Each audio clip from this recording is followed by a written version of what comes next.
Breaking na breaking news po ito mga kababayan.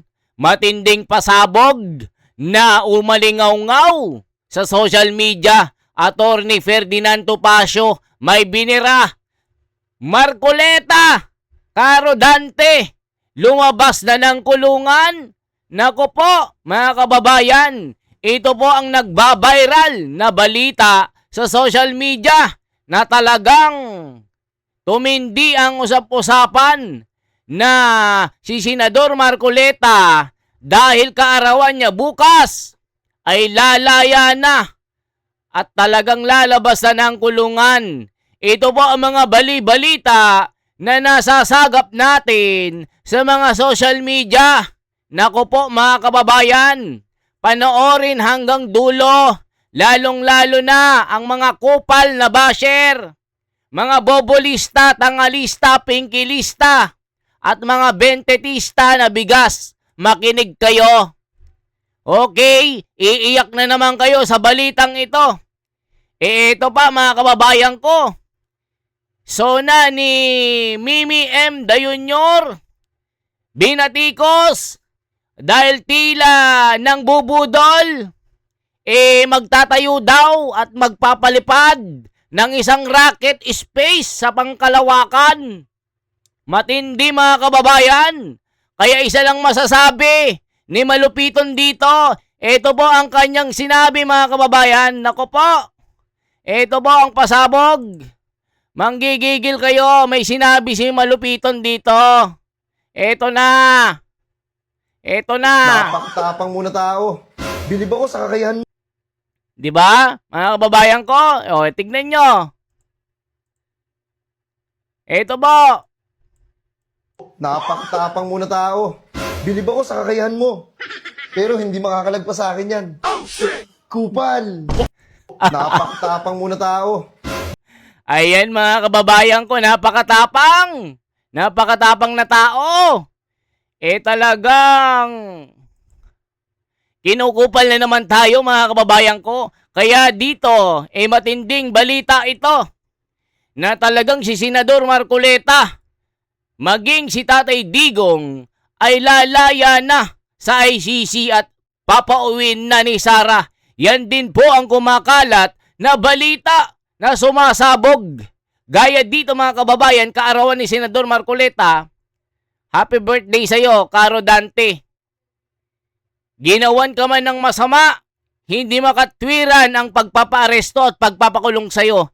Nawa, tumindig ka sa katarungan at katwiran. Huwag kang sumuko dahil nasa likod mo kaming mga kababayan mo, mga kapatiran mo na susuporta sa iyong paninindigan. Huwag kang kagagaya sa mga bendalo.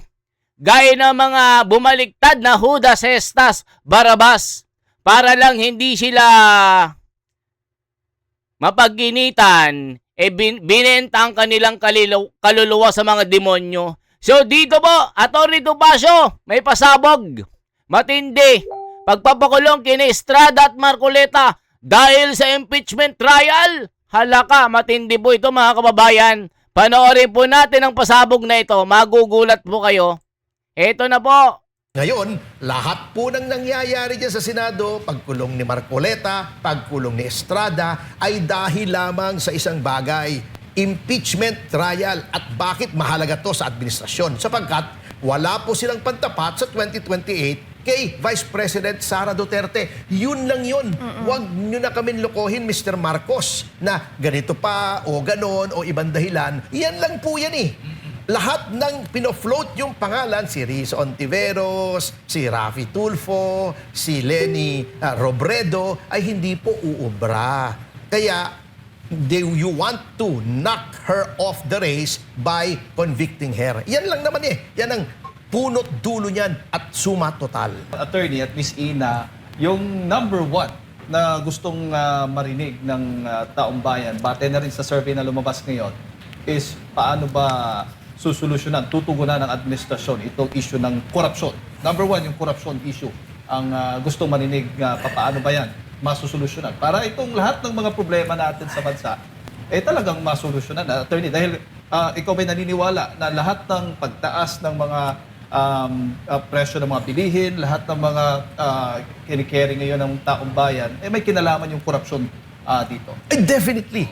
Sapagkat kung malaki nga, di ba, binibida nila ngayon, naging upper middle income country na daw tayo. Kung yung pera namang yun hindi naman nagtitrickle down o bumababa sa yung tinatawag ni Lenin na laylayan, baliwala po yun. Halimbawa, ang isang, ganito po yan parang isang sambahayan. May nanay, may tatay, may 3 anak. Okay. Sabihin mo na ngayon ang income nyo ay 10,000, biglang nagkatrabaho yung isang anak na 50,000. So, naging 60,000 ang income. Yung anak naman yun gastador. Sinusugal, binibili ng droga, ginagasto sa luho yung 50,000 na nadagdag. Ganun pa rin. Mahirap pa rin yung pamilya. Ganun din po yung bansa. At yun pong corruption talaga nung nag-survey po ang ating mga survey companies. Number 1 po yung concern ng ating mga kababayan. Yung pinagtutuunan nila ng pansin na impeachment trial, 1.2% lang po interesado dyan. Wala po silang pakialam dyan. At yan ay pinapakita ng napakataas na trust ratings ni VP Sara Duterte. Alam nyo, natatawa ako nung tinatanong nyo ako, ano bang pinakamagandang paraan para ma-address ni Pangulong Marcos yung corruption? Ang naiisip ko lang ay isa na very effective. Magbitaw siya sa tungkulin. Pero hindi naman niya gagawin yun.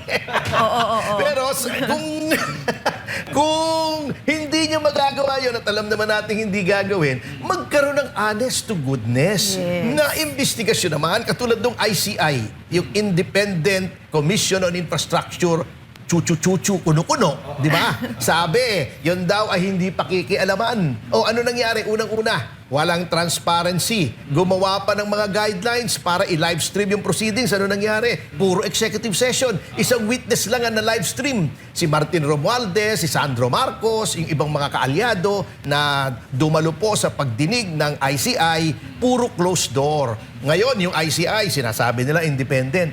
Kanino nagsumiti ng report? Sa Malacanang. At sinabi ng Malacanang, kami ang magdi-decide, ang presidente ang magdi-decide kung kailan i-release sa publiko. At hanggang ngayon, hindi nire-release sa publiko yung results. Paano kang maniniwala? Alam nyo, a leader cannot govern if he does not have the trust of the people.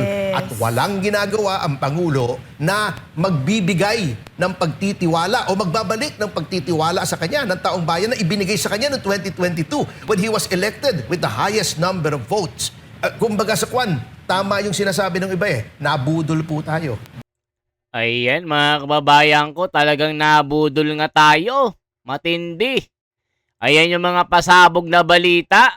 Dito nga po sa sinasabi ni The Junior na magpapalipad siya ng isang rocket space. Oo nga. Na kinagulat ng mga Pilipino. Ito po ang sabi niya, mga kababayan. BBM rocket, lulutang na sa kalawakan. Alaka, mga kababayan ko. Out of this world ang peg. BBM kinumpirmang magpapalipad ng rocket sa kalawakan. Nako po, mga kababayan, lumutang na. Si BBM naging LBM. Inanunsyo ni Pangulong Ferdinand Bongbong Marcos Jr. ang planong pagtatayo ng kauna-unahang spaceport ng Pilipinas sa lalawigan ng Cagayan.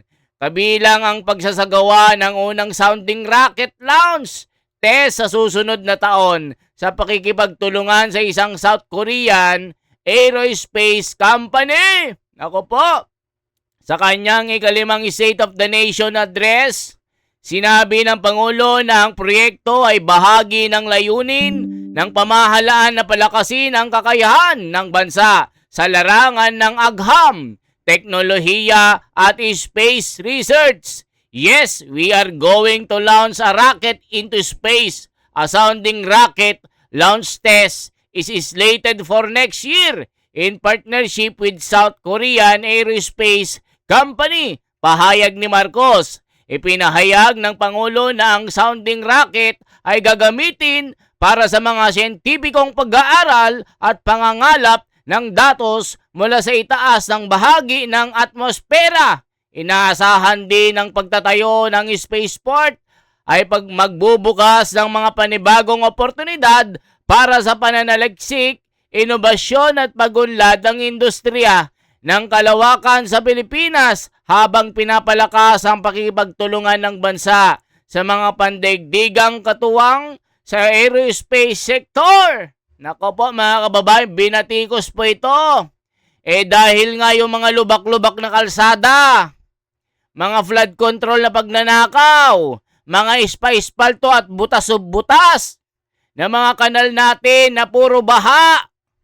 Ito bang inatupag? 20 pesos sa bigas nga, hindi natutupad. Ito ba kayang tinatawag na racket ni BBM? Binatikos po ng matindi po ito. Ito pong sinasabi ng mga komento, mga kababayan ko, na pinagmulan ng katatawanan. Lalong-lalo na, syempre, yung mga kapatiran natin at mga ka-DDS natin, ito po ang sabi, talagang, nako, si Mimi M lumilipad na. Racket na naman yan. Bulsa dito, bulsa doon. Ilang trilyones kaya ang mabubulsa at mararakit ni Dayonyor? Halaka. Palagi na namang lumilipad ang isip niyan Nako po, sabi ni Efren Pasinabo. Ang utak niyan kasi palaging lumilipad kaya naisip niya magpagawa ng sariling rocket ship. Hindi na pwede sa mundo ng mga mahihina. Dito na sa mga mundo ng mga halimaw. Galing mag-isip nito. Nasa alapaap na ang plano. Mga kababayan ko, matindi po ito. Ito ba ang pasabog? Manang Aimee, may belta dito sa SONA ng kanyang kapatid. Ito po. Ang SONA ay State of the Nation na sa tingin ko naman, alam na lang lahat ang estado ng ating bansa. Ang tanong ngayon, sa SONA ay, ano na? Ma'am, attend kayo ng SONA, ma'am? Po? Will you attend the SONA? Hindi na siguro. Why, ma'am? Hindi nyo ba pakikinggan yung kapatid nyo, ma'am? Okay lang, pakikinggan. Yun nga lang, masama ang loob namin dahil pinagkukulong, kinakasuhan ang minority. Yun lang, parang hindi ko kaya eh. You're also Masama ang loob ko dyan eh. Nagpo-protesta din po kayo, ma'am, kaya din kayo nakatikim din po ngayon. Kasi it was mentioned by Senator Cayetano. Last year, itim din ako eh. Diba? Itim. Yun ang aking tinakbo noong 2025 bilang senador. Yung election campaign ko, itim. Ayun. But by not attending this year's SONA, is that a form of protest po? Well, I think marami sa amin di pupunta. Pero last year, di na rin ako pumunta talaga. Ma'am, sino pa hindi pupunta, ma'am? Sorry? Sino pa hindi pupunta with you? Palagay ko, sina Sen. Loren, Senator Cayetano, Sen. Robin yata. Di ko alam kung sino pa eh. Was that a consensus po ng minority bloc? Hindi. Nagtanungan nga lang kami ngayon eh. Wala namang usapan na mag-itim, wala namang usapan na hindi sisikot. So, ma'am, nagluluksa kayo para sa bayan. Kaya kayo nakatang. Oo, alam naman ninyo yung itim na aking slogan nung eleksyon at itutuloy ko lang. Ilaban ng tama, itama ang mali. Ayun, itim. Laban ng tama, itama ang mali. 2025, yun ang sinasabi ko. At hanggang ngayon, sobrang dami pang kinakailangan itama. Sara, tanggalin na lang daw po siya ni BBM. Mahirap magsalita tungkol dyan kasi may paglilitis at isa ako sa hukom. Ma'am, with the divided Senate po, sa tingin niyo po ba, ano kaya may ma-achieve po ba, maipapasa po ba ang mga measures katulad nung binanggit ni Senator Will kanina? Oo, sana, tignan natin. Isang tabi sana ang alitan, ang politika at tutukan na yung trabaho. Sir, just how challenging will this be that the Senate is already resuming with impeachment, with budget, with LEDAC bills? Umiwas sa lokohan sa pera. Ayan mga kababayan ko, hindi po nagpunta yung minority bilang protesta dito sa nangyayaring panggigipit at pangmomolestya sa mga Pilipino. Mga kababayan ko, Tignan nyo naman ang bansa natin, walang nangyayari, puro pagnanakaw na lang ang ginagawa ng mga buhaya ngayon. Tapos magtatayo pa, magpapalipad pa ng isang pangkalawakan. Halaka, pangkalawakan, ano kaya ito? Ano kaya itong pangkalawakan na ito? Ang sabi dito ng mga komento. Nako po. Good item na naman ang nadali. Saranggola ang papaliparin tapos ang naisip niya ay racket. Utak niyan kasi palagi lumilipad kaya naisip niya magpagawa ng sariling racket. Nako po mga kababayan ko. Niraracket na naman tayo ng mga buhayang ito. We have a crisis of hope. Marami tayong hinaharap na crisis ngayon, di ba? Crisis ng tiwala sa gobyerno. I'm not talking about the administration lang, but to everyone. Hindi lang dahil sa batuhan ng akusasyon kasi after 1 year, hindi pa klaro yung reforms dun sa flood control at infrastructure scandal. Yung day-to-day na corruption, whether yan ay traffic violation, yan ay permits, ay parang naging naging sa kultura na natin. Having said that, unknown pa or uncertain kung ano nangyayari sa Middle East, kaya ang presyo ng gasolina, asahan nyo na bababa ng konti, after 2 months, 3 months, tataas na naman. Maraming maliliit na negosyo ay umaangal na hirap na po sila. So on one side, magandang na itaas yung minimum wage, especially sa malalaking kumpanya na napakaganda naman ng profit margins. On the other hand, for small businesses, may question mark din, di ba? Tapos yung spending, OFWs nangangamba na pag tinamaan nga yung mga bansa nila, lalo sa Kuwait, Bahrain, Qatar, ay baka mawalan sila ng trabaho. Then of course, for many in the opposition, yung undeclared martial law is an issue and meron nga bang election sa 2028? Ayan mga kababayan, pinapangambahan pa na tila wala pong eleksyon sa 2028. So dito mga kababayan, hanapin po natin itong sinasabi ni BBM na magpapalipad ng racket. Ito po mga kababayan, may racket po na lilipad. Ito pong pangarap ni Dayunyor, magpalipad ng isang racket sa Kalawakan. Ito po, racket ni BBM. Racket ni BBM Sona. Tignan nyo po mga kababayan na ito po. Magugulat po kayo sa isang racket. Ito po. Lahat ng kailangan gawin ay ginawa natin upang matuntun ang punot dulo. Mayroon ng mga unang nakasuhan at nakulong. Mga kontratista, matataas na opisyal. Ayan, ang sinasabi niya dito si Marcoleta, matataas sa opisyal na kulong. Naku po mga kababayan ko. O mamaya yung racket ha. Tignan natin yung racket. Pati na mga mambabatas. At dumating na tayo sa punto na ayon sa ombudsman ay malapit na ang paghain ng patong-patong na kaso laban sa dating speaker. Masakit man sa akin ito. O dito mga kababayan, hindi niya mabanggit-banggit yung pangalan ng kanyang pinsan. Sabi dito sa balita, sa komento, puro ko salita, wala naman nakukulong sa blood control. Bakit si Marcoleta? Inuna mo! Sabi. Aso, sinabi lang niya, how about nung sinabi niyang di pa magpasko, makukulong na lahat, ba't wala ni isa? Nasalita lang yan. Magagawa kasi pag pinakulong niya yon, malamang na masasabit siya. Nako po, mga kababayan ko. Ngunit kailangan nating gawin ang tama. Hindi ako pangulo ng aking pamilya. Hindi ako Nako pangulo po ng aking kaibigan. Palakpakan yung mga buhaya, mga kababayan ko. Palakpakan na naman ang mga nabudol. Ay pangulo ng Pilipinas. Nako po. At ang tungkulin ko ay sa inyo. Nako po. Mga kapwa Pilipino. Puro salita. Ayan, puro salita mga kababayan. Nasaan na yung rocket launch si BBM? Ito po. Rocket ni BBM. Ito. Nasaan na yung rocket niya? Magugulat kayo, magkaka-rocket na. Ito. Cagayan, is both geographically and economically primed to serve as our gateway to space and host the country's first spaceport. Wow. A sounding rocket Wow.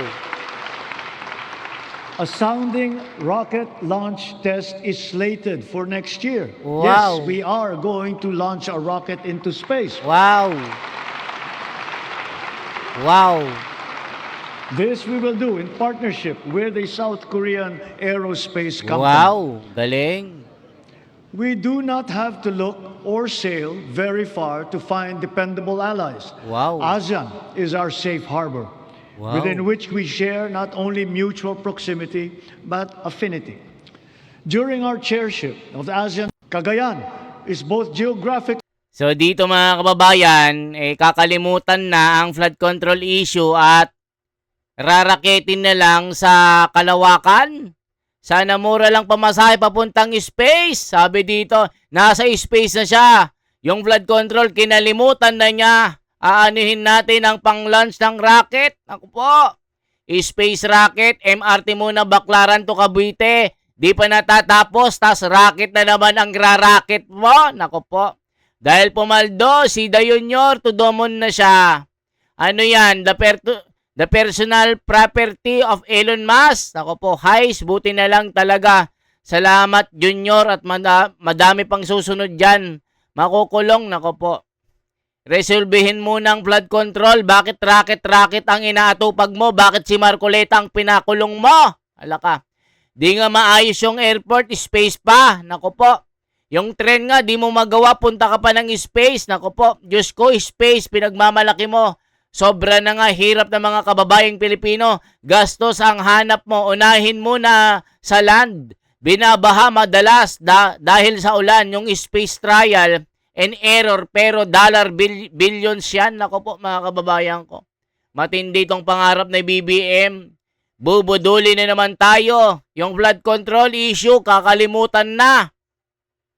Wala nang pag-iimbestiga, ira-rocket na naman tayo. Cagayan is both geographically and economically primed to serve as our gateway to space and host the country's first spaceport. Yan, palakpakan mga buhaya dito. Ayan na. Palakpakan yung mga buhaya. Rocket launch test is slated for next year. Wow! Yes, we are going to launch a rocket into space. Grabe. Tindi ng mga This palakpakan mga buhaya. With the South Korean aerospace company. Puro salita. We do not have to look or sail very far to find dependable allies. ASEAN is our safe harbor, within which we share not only mutual proximity, but affinity. During our chairship of the ASEAN. O, kita nyo mga kababayan, saranggola lang. Papali pa rin tapos ang iniisip niya rocket. Nako po, Baby Junior. Okay, maganda ito para sa mga kabangagers. Pag high na, tripping sa space rocket. Grabe nung Punesco. Lakas ng amat, nakapulburon kasi, kaya high pa. Nako po. Lakas talaga tama ni Ngagba. Rain Bernardino, Anomoto. Kung sakali matuloy, high na high. Grabe, ira-rocket tayo ng mga ito. Grabe mga kababayan ko. Yan po ang mga pasabog. Nako po, rocket ship na. Ang birada. Kumusta na ang flood control issue? Wala na. Nganga na tayo. Hay na, sabi ng mga komento. So all of this, SONA is an opportunity to give some certainty. SONA is an opportunity not to pin the hopes on the administration, but hope na on certain areas pwede magkaisa. Diba? Halimbawa sa economy, when I had the chance to speak to many of the high officials in my 6 billion pesos sa 2025 budget. Kapag ka minority insertion, pag majority amendment. Diba? So you deny? So majority, pwedeng lahat ng senador may amendment and sasagutin ko sa tamang forum at panahon kahit sa harap nyo. But I want na ilatag na yung ano ba talaga. Kasi nga dito mga kababayan, itong si Pinky na aso, yan po yung mga komento. Tinatrabaho si Cayetano para gawan ng kaso para ipaaresto at ipapakulong. ganito ang kanilang plano mga kababayan. Gaya ni Senador Marcoleta at ni Jinggoy. Para mawala sila sa eksena sa impeachment. Tignan nyo po si Marcoleta. Pinakulong. Tignan nyo yung mga maleta. Tignan nyo, iniimbestigan pa lang yung pinsan niya. Tapos sasabihin niya malapit na daw. Naku, mambubudol na naman ito. Ay, itong sinasabi. Tapos racket-racket pa. Yung flood control issue, puro bahana sa Quezon City, Metro Manila. Racket-racket na naman. Ira-racket na naman tayo. Naku po mga kababayan, magugulat kayo dito. Talagang ira-racket tayo ng mga ito. O eto po mga kababayan, meron tayong pasabog dito. Eto po. Merong nira-racket-racket na naman tayo ng mga pangkukupal nila. Tignan nyo mga kababayan. Uy, kwentong good vibes naman tayo dahil pang-5 sona na ng Pangulo. Meron akong... Eto po mga kababayan, ako po. Uy, mangungutang na naman daw tayo. Totoo yung sinasabi ni BBM na... Eto po mga kababayan. Kasama nilang naman... Eto. Yung... Eto po. Wala daw pera yung gobyerno. Aba... Ha? Lakas nating gumastos, boy. Tignan nyo po ito ha. Ito po. Ang kwento sa inyo. Kung buhay si Pinoy ngayon, ha? Sa pang-5 sona ng Pangulong Marcos, ang sasabihin niyan, walang pagbabago. Kawatan yung tatay, kawatan din yung anak. Yari na. Ang bihira, no? Yun ang sasabihin ni Pinoy. Pero maganda yung sinabi ni PRRD. Yung sabi ni PRRD, huwag mong subukan. Sinubukan. Nagnakaw. Anong sagot ni Marcos? Ha? Mahiya naman kayo. Hindi ako yon. Si Martin yon. At si Saldico. Sayang bayot. Pero hindi yan ang totoong kwento. Ang totoong kwento, prophetic si PRRD. Ang sabi niya kay Marcos, huwag mong subukan dahil ang sunod na Pangulo, si Sara Duterte. Malamang sa malamang, matukhang ka. Sayang ang bayot. Ang daming umiiyak. Ayun mga kababayan. O eto pa. O tignan nyo po mga kababayan. Ito malupit ha. Nasaan na yung BBM Rocket? Nasaan na yun dito? BBM Rocket. Tingnan natin mga kababayan ha. Ipakita lang natin ito. Ito. May BBM Rocket Nasaan na? Mga katitiis. May bagong chika. Nasaan na yun? Nangyari na nga ang mga hinala ko noon. O ito po ha. Nasaan na yun? May BBM Rocket dito Check lang natin mga kababayan. Maganda yung pagkakasabi nito Sa mga Pilipinong Pasensya na sa mga Tagalog ha. Huwag muna kayong manood dito ha. Ikaw ha. Ayaw pagsiring nga diri ako.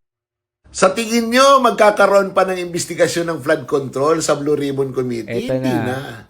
Tinuldukan na ng Pangulo sa kanyang zona. Ang sabi niya, hinahayaan na niya ang ombudsman na umusig sa mga may kasalanan sa flood control. Klaro yun Parang nag-order na ang president.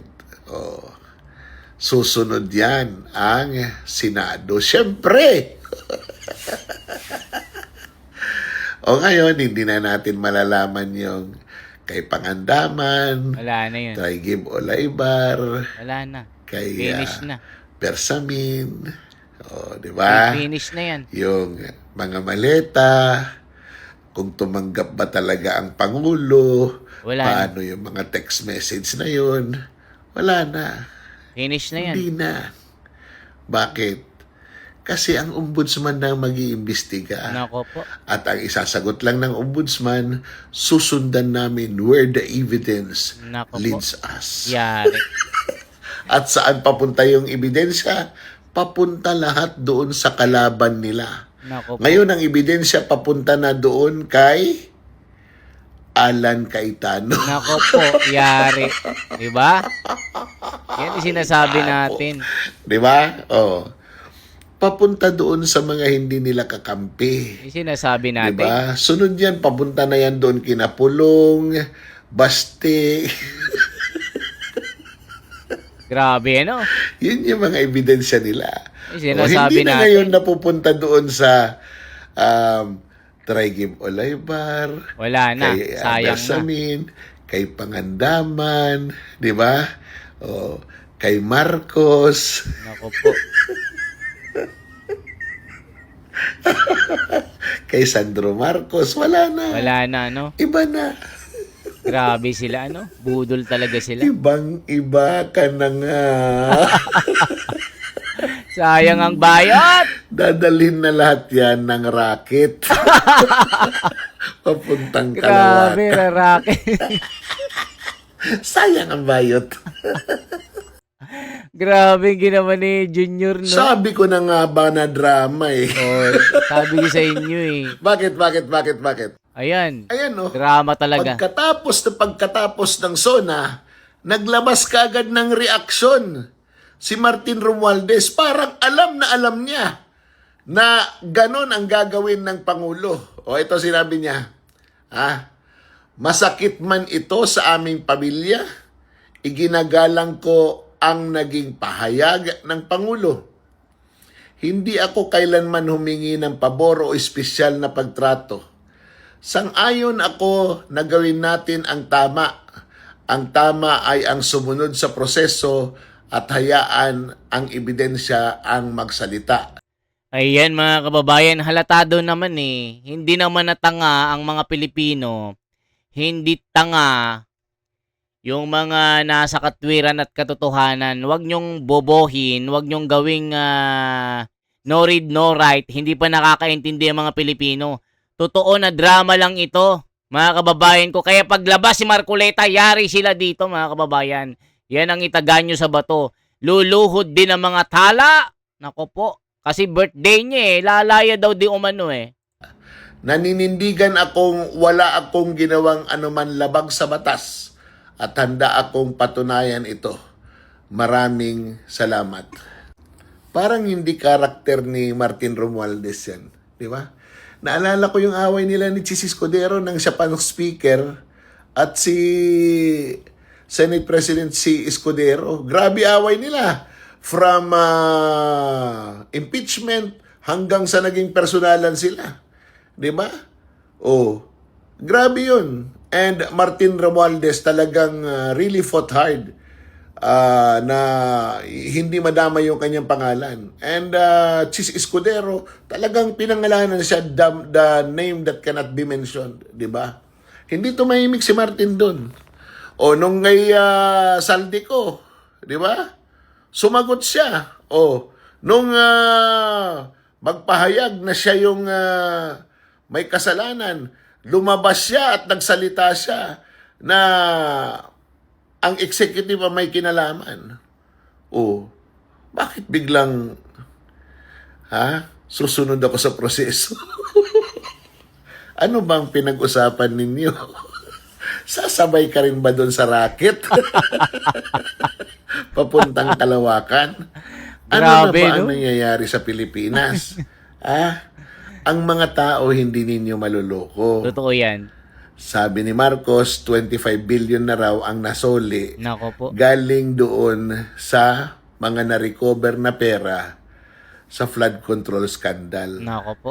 Sa DPWH pa lang yun ng mga empleyado. Nako po. Doon pa lang, yung mga state witness pa lang ang na-recover ninyo. Nako po. Yung mga na-freeze nyo, wala na. Di ba kasi ina-freeze din ninyo? Nako po. 25 billion lang yan, Mr. President. Nako. Yung 60 billion ng PhilHealth, wala pa. True. Di ba? Huwag nyo kaming paglulukuhin. Nililit-lilit niyo kami sa mathematics eh. Pati ito ginagawa niyong drama. Yung drama ninyo ni Martin Romualdez. Nako Do you po. think the Filipino people will not realize na pagdating ng araw, pag iba na ang Pangulo, malalaman namin na magkakasabwat pala kayong lahat sa ginawa niyong panyanyakaw sa pera ng taong bayan. Sayang ang bayot. Ayusin niyo mga vlogger ni Marcos. Nagkakabulol-bulol na rin kayo. Totoo yan mga kababayan. Sabi ko na nga ba? Naku po, iyan ang totoo. Kaya mag-comment kayo mga kababayan dahil isang drama lang po ito, isang palabas para buduli ng mga Pilipino. Kaya si Senador Marcoleta, lalaya na! Di umano. Totoo, kaya ito abangan natin ang kanyang paglabas ang kulungan. Okay?